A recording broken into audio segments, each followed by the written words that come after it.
A family is in mourning and the community in shock after an early morning fire rips through a home, killing 2 toddlers and 2 adults. This is CTV News for Tuesday, January 19th. I'm Byron Scott. And I'm Patricia Malone. Thank you for joining us this evening.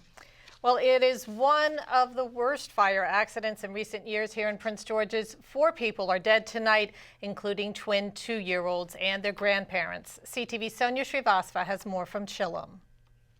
Well, an absolutely devastating scene here in Chillum. The home behind me that you see was completely engulfed in flames. The fire started just after 2 this morning, and today investigators are telling us that there was no working smoke alarm at this home. And today the effort has been all day to go door to door and make sure that all of their neighbors have smoke alarms. The fire started at this home here on Knowlbrook Drive near Conley Road in Chillum around 2 a.m. 7 people were home at the time, but only 3 survived. Among the dead, 2-year-old twins, a boy and girl, Israel and Anna Umiji, and their grandparents who suffered critical injuries and were pronounced dead on scene. They are identified as 55-year-old Caroline Umagbo and 63-year-old Samson Umagbo. The twins' mother jumped from a second-floor window, and 2 other female occupants were able to get out. Anytime that happens to the families, it's beyond devastating. To the community, to the firefighters that have to pull those people out. It's something that we train for, the fire departments and the paramedics train for, but it is devastating to them personally and professionally. Bashir says so far they have not been able to find a smoke detector anywhere in the home. Smoke alarms are the #1 fastest, quickest way to get alerted to a fire. I mean, that is the extra seconds that people need. Today, firefighters went door to door giving out free smoke alarms to those who didn't have one. For Ed Romero, who lives in the neighborhood, the incident literally sends chills down his spine. When I saw the fire, I mean, it was the wind and it was bad. Romero, who has a 2-year-old son himself, says this just hit too close to home. Oh man, it's heartbreaking. It's heartbreaking for them. Now, investigators are still trying to figure out the cause of this fire in Chillum. I'm Sonia Srivastava. Back to you. And the damage to the home is estimated at $250,000. Well, police are on the lookout for a damaged garbage truck, which they say may have been involved in a fatal hit and run in Forestville. The crash happened around 9 this morning on Pennsylvania Avenue at the Capitol Beltway.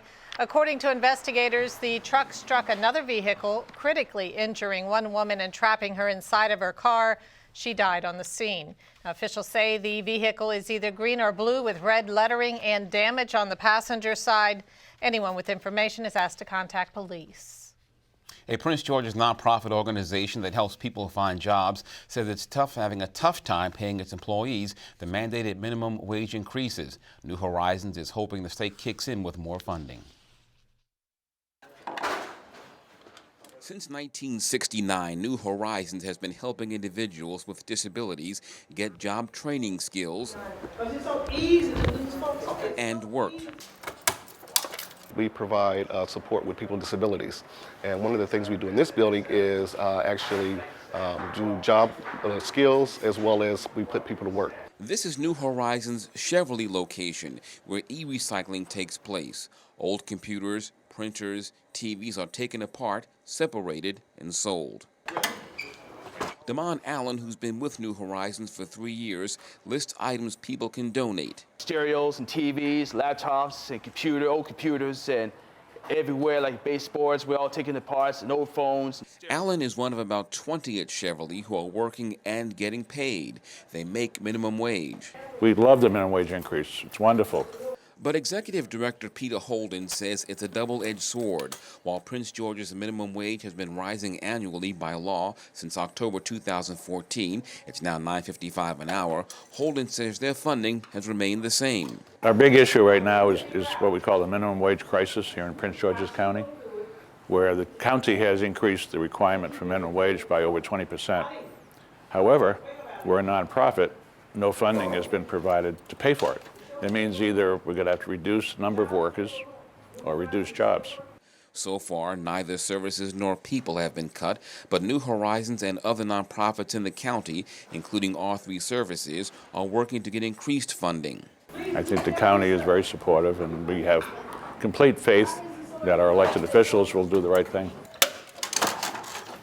Meantime, workers continue to deconstruct electronics as their bosses work to construct a more solid future. As the minimum wage goes up later this year to $10.75 and $11.50 in 2017. Well, since health insurance open enrollment began 2016 November of last year, state and local officials have underscored the importance of signing up before the end of the month. Today, Congressman Steny Hoyer weighed in on this conversation as well at a recently opened enrollment center at the Boulevard at Capitol Center. Janine Samuels has more in Largo. The countdown begins. There's less than 2 weeks, actually 12 days to be exact, to sign up for affordable health coverage for 2016. Now, according to an Affordable Care Act roundtable today, our enrollment numbers are very good for the state of Maryland. We've already met our goal of 150,000 new enrollees. But of course, there's still time and room for more people to enroll. Because of the Affordable Care Act, we have reduced the rate of uninsured in Maryland already from it was hovering around 13-14% before all this went into, came into being.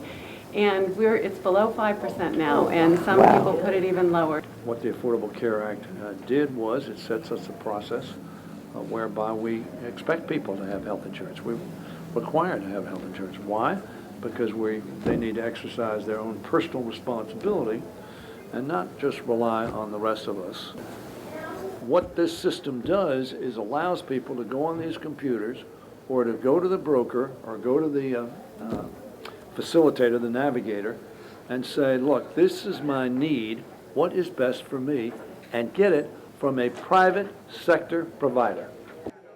So there are 2 key reminders that I want to mention. First and foremost, the enrollment deadline is at the end of this month, January 31st. Second, if you are not insured, you will be assessed a $695 penalty. So to keep the numbers simple, if you were to receive a $1,000 tax return for 2016, but you're not insured, you will actually only receive $305 instead. In Largo, Maryland, I'm Janine Samuels for CTV News. And one thing to also mention, 12,000 Prince George's County residents have enrolled in private sector health insurance since November. Well, it's another bitterly cold day as frigid temperatures settle over the region. Weather forecasters are monitoring the metro area for the possibility of snow accumulation by this weekend. Rochelle Metzger is standing by outside of our CTV studio with a brief look at the forecast and some important advice for dealing with this frosty winter weather.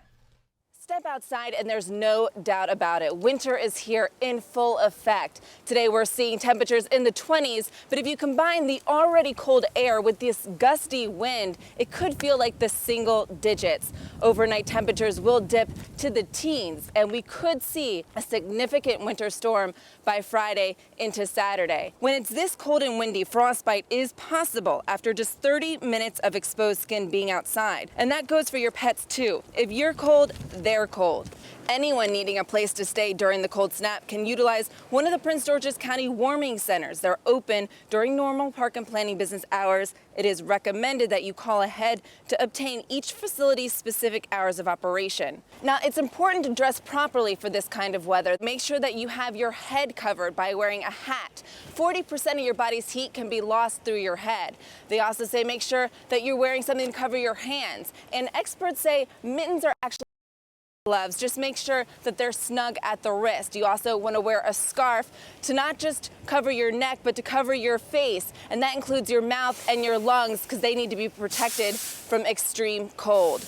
Lastly, you want to make sure that you're staying dry and out of the wind. When you perspire, that can make your body chill more rapidly. From right outside the CTV studio, I'm Rochelle Metzger. Back to you all, where it's warm and dry. And additional extreme weather tips as well as local warming center locations and phone numbers can be found on the Prince George's County government website. Just go to Emergency Management under the My Community tab, and then you can click on Resources. And you are watching CTV News. I'm Patricia Vallone. And I'm Byron Scott.